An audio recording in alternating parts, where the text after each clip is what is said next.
Ilang vlogger naman ang umiyak sa pagdinig ng Kamara hinggil sa fake news. Mismong si Manila 6th District Representative Benny Abante ang napikon sa ipinakalat na fake news ng mga vlogger na sina Crisette Chu at Mary Jean Kiambao Reyes.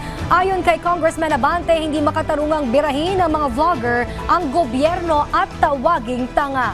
Naging emosyonal ang sagot ni Reyes at humingi ng paumanhin kay Abante. Una nang sinabi ni Reyes sa kanyang post na gawa-gawa ng mga anti-Duterte ang pagkakalat ng mga extrajudicial killing. Kayong mga vloggers, wag kayong magbibigay ng opinion lang, impression ninyo. Ibigay nyo yung katotohanan, may dokumento kayo. Sapagkat meron kaming documents to show Naiinsulto ko, I am insulted with your statement. Being the chairman of the Committee on Human Rights and one that's investigating, I am actually insulted with your statement. Again, my apologies, sir, and noted po sa mga suggestions po ninyo.